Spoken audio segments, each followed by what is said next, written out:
at the small forward position. At 6'8", number 8, Paul George.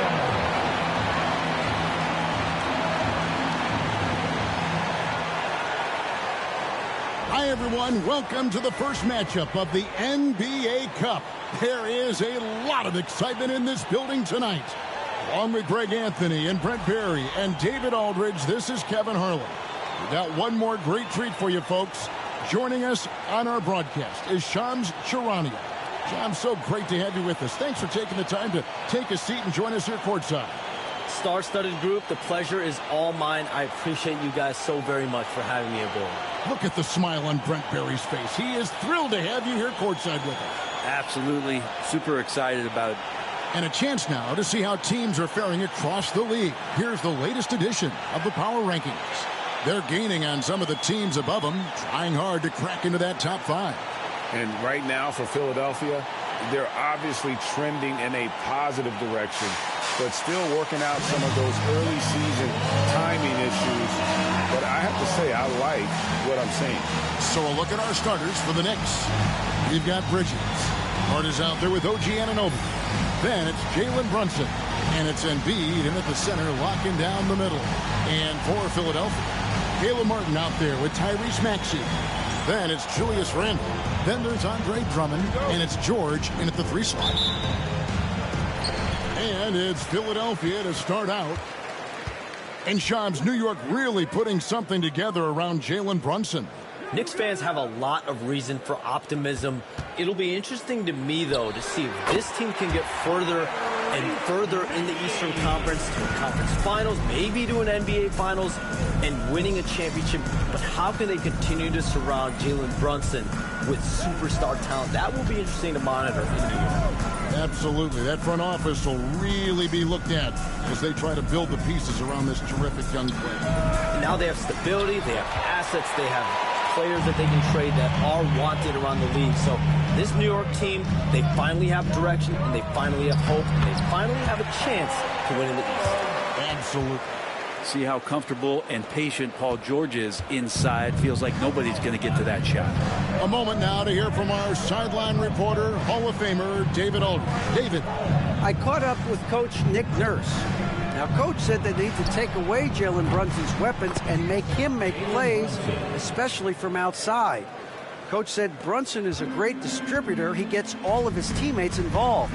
We need to take away his weapons and make him shoot the 3. We'll see if the defense can do that. Back to you. Thank you, David. And here's Martin. After Jalen Brunson getting his shot to go from deep.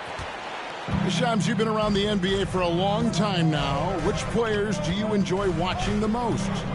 Greatness, especially the guys that are regarded among the greatest of all time, like LeBron James, like Stephen Curry, like Kevin Durant. You have to throw those in there. But this is a new era, a new crop. The Jason Tatums, Jaylen Browns, Nikola Jokic, Giannis Antetokounmpo. Have to throw Luka Doncic in there. You have Donovan Mitchell, you have Paolo Banchero, you have Tyrese Halliburton, you have Joel Embiid, you have Tyrese Maxey, Jimmy Butler, you have Shai Gilgeous-Alexander, Anthony Edwards, Paul George, Kawhi Leonard, Devin Booker, Zion Williamson, Anthony Davis, De'Aaron Fox, Victor Wembanyama. So let's not have anyone here left out. All right, they're all fun to watch. And Maxey wasting no time, clapping right back with his own triple. First quarter of ball, almost 2.5 minutes in. Brunson scanning the floor. And Embiid, the bucket on the assist from Brunson. Looming large on the interior. Embiid, hard to deny. Well, we talked about expansion. That has been floated around. We know that teams would have to realign.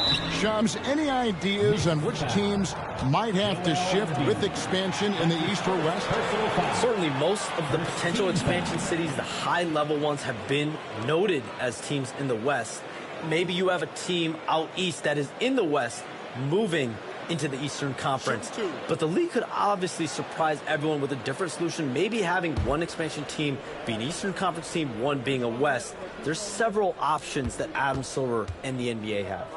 I would think New Orleans would be one of those teams, right? Just where they are geographically. Memphis, those two teams are in the West, and I could see them maybe going east. Possible? Certainly Minnesota and Memphis. Those are two teams that, to me, have an Eastern Conference feel to them. Dante DiVincenzo. He's checked in for Anunoby.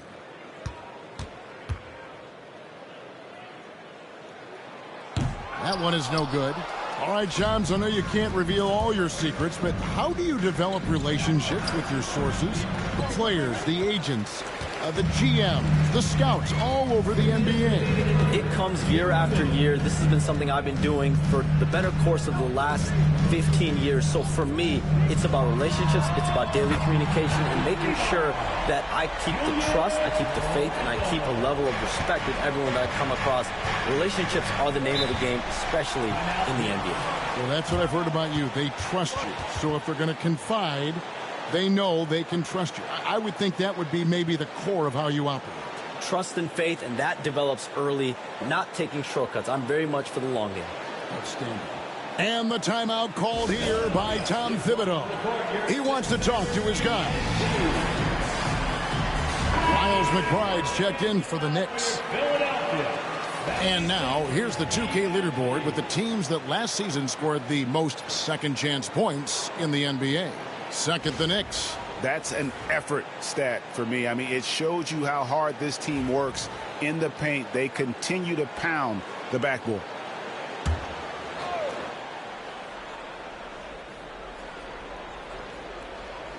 And first quarter, we're about 3.5 minutes in. Here's Brunson. Here's the floater. It's Drummond with the rebound. I don't think the defense does enough out there to bother him. I think that one's all on him. Just a flat-out miss. Here's Randall. The shot, no good. Good D by Embiid. It's time now to hear from our Hall of Fame reporter, David Aldridge. What's the latest, David? Thank you, Kevin. Joel Embiid talks about leading his team. He said, I've been guarded so many different ways. I feel like I've seen everything, and I know how to attack everything. For me, it's all about how do I bring everyone along with me. You can't win alone. It's just about playing together and involving everybody. Kevin? And you've got to involve everybody. All right, D.A., thanks. And that's out of bounds. Philadelphia will retain possession. All right, a chance to check out stats for Julius Randle. Great showing for him last season. Last season, put up about 24 points per, 9 rebounds, and 5 assists. And he's also a bit of a stopper defensively. They put him in, and their defense really tightens up. This is his specialty. He sits on the bench, he gauges what's happening offensively, and he comes in and sticks the opponent's top scorer to freeze him out. And stolen by Maxey. Outside, Martin. Maxey on the wing. George, that's a two-pointer. Nice jump shot from the top of the key. A solid facilitator. I like whenever Maxey looks to get his guys involved. Now, Brunson. Last game, 26 points. Embiid with the screen on Maxey. And here's Brunson outside. And that does it for the first quarter. 76ers ahead, leading by 4. And we'll return shortly.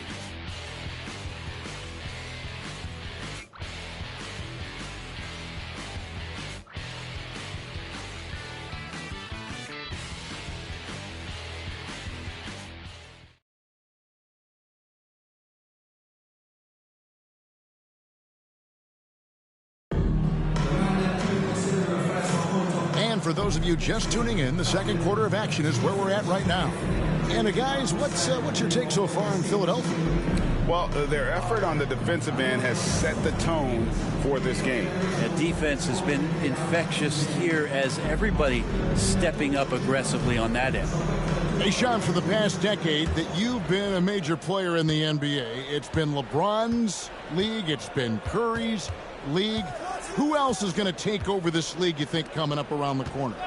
Given the NBA Finals we just had, have to throw in Jason Tatum, Jaylen Brown, and Luka Doncic. into the fold as far as faces of the NBA. But Nikola Jokic is so good. He will be one of the guys for a while. Giannis Antetokounmpo, you have to mention him as well. But ultimately, you have to also keep an eye on Victor Wembanyama, the way that Victor Wembanyama could take over the league. And already, so early, was so special. Victor Wembanyama is someone to keep an eye on. Okay, they've just passed a note down to me, our gang here. What about Anthony Edwards at Minnesota? He's another one, right? Young American player who is really making an impact. Anthony Edwards, Devin Booker, you have to consider those two as well. And it's special, the crop of young players that we have coming up in this league. One of them is sure to emerge as this generation's, whether you want to call it Michael Jordan, Kobe Bryant, LeBron James, there will be a face out of this crop. And we cannot wait. And New York, looking at who they've got, the wing pair for them, DiVincenzo and Bridges. Then there's Miles McBride. Then there's Achua. And it's Sims in at the center. Now DiVincenzo. Paul George missing from long range. 5 to shoot. Picked by Bridges. Here's McBride. And again, it's the Knicks missing.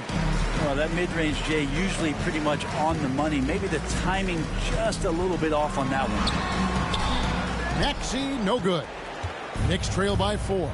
And in last year's playoff, Shams, we did see a lot of players injured and unable to play.